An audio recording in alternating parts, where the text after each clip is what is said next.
Welcome back to So You Really Want to Learn Latin, and today we are going to be dealing with prepositions. A preposition is a normally little word that is placed before a noun and gives some more information about that noun, normally about the position of that noun. So for example, in English, if we say, I am swimming in the water, the word in is a preposition. If I am running towards my friend, the word towards is a preposition. In Latin, some prepositions govern the accusative case and some govern the ablative case.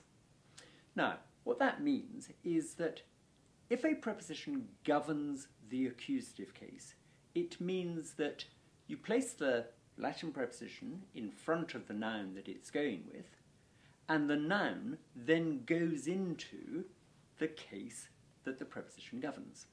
So, a large number of Latin prepositions govern the accusative case. So we'll start by looking at those. So for example, the preposition ad. Okay? Now, ad means towards. It means to in the sense of towards, and it is followed by the accusative case.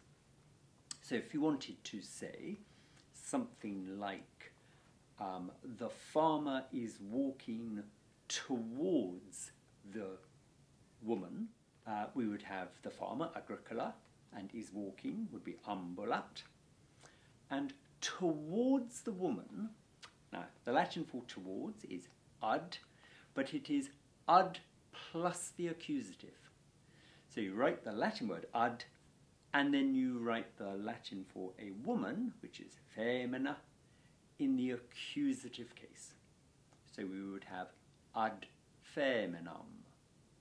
So that whole sentence would be agricola ad feminam ambulat. The farmer is walking towards the woman. Okay, another one. The Latin preposition Karakum means around. So, if the farmer is walking around the girl, agricola Karakum puellam ambulat. So again, you've got the preposition Karakum followed by the accusative case. Karakum puellam. Okay, puellam going in the accusative case after the preposition karakum. Okay, one more. Per, P-E-R, per. Now, per governs the accusative, and it means through or along. So, if the girl is walking along the road, we would have puella per viam ambulat. Per viam, per meaning along or through, followed by the accusative case, and so the word for road or street, viam, has gone into the accusative case. And of course it can be the accusative singular or the accusative plural, depending on whether she was walking through the street or through the streets. Okay? Now, some Latin prepositions are followed by the ablative case. So, for example, the Latin de is followed by the ablative case and means down from or concerning. So, if we wanted to have a phrase like down from the table, you know, it might be something like the fork fell down from the table, we would have de mensa.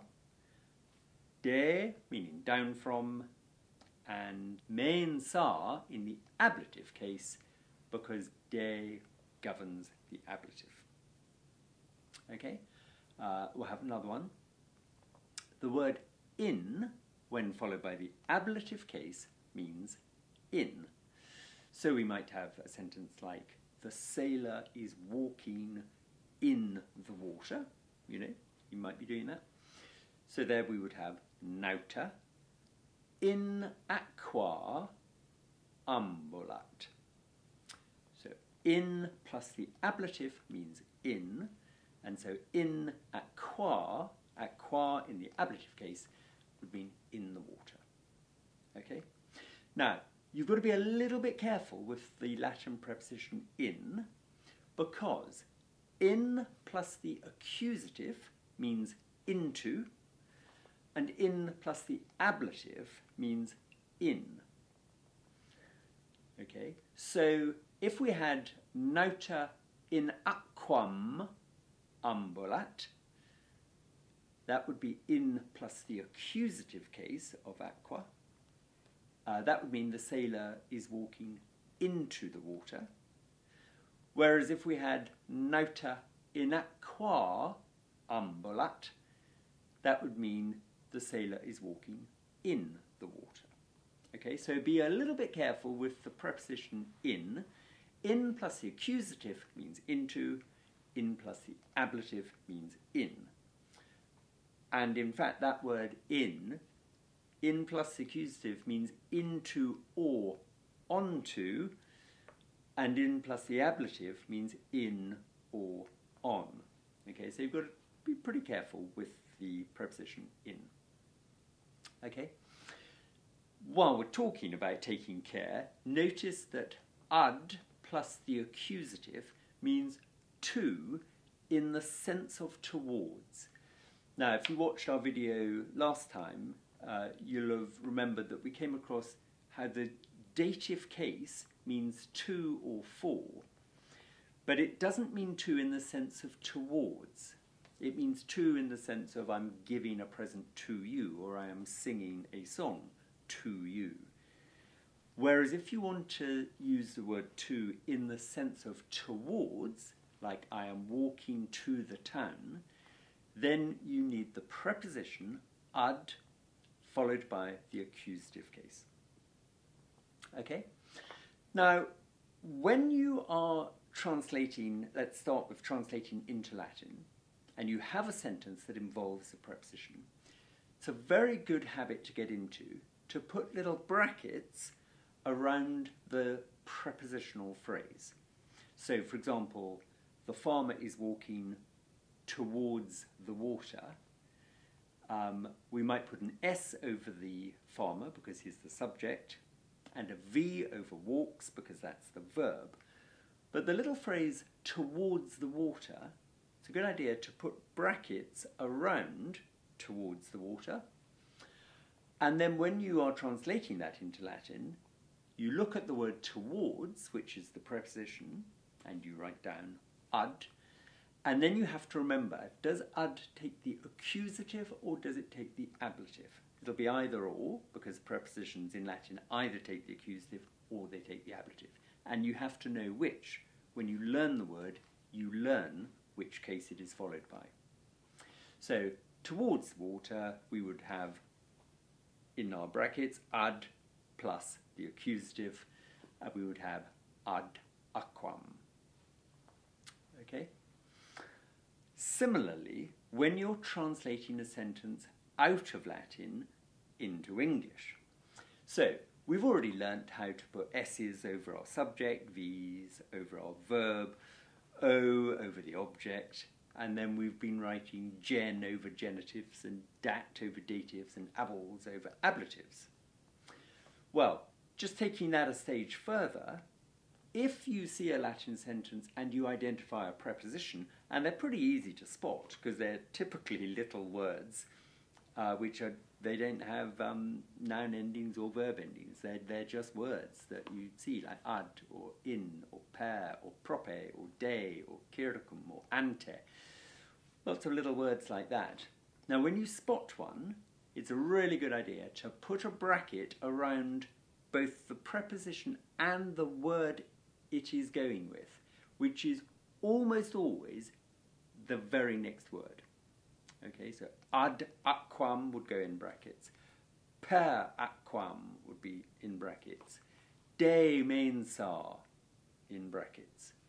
Okay, and once you've got that little prepositional phrase tucked inside its brackets, you're less likely to go wrong and translate a noun with something else, when in fact it had to be translated with the preposition. Okay? Now, the best way to handle that is, as always, to have some practice. We've got some practice in the book. We are in chapter 3 now, and so on page 31 there are some little exercises to help you with these prepositions, coming first into Latin, then out of Latin. So have a go at those. Any problems, just leave me a comment in the comment box below this video. And I just want to cover one other little thing while I've got your attention, and that is clauses. Now, somebody asked me the other day, what happens if I have a Latin sentence with more than one verb? How do I know which verb to translate first?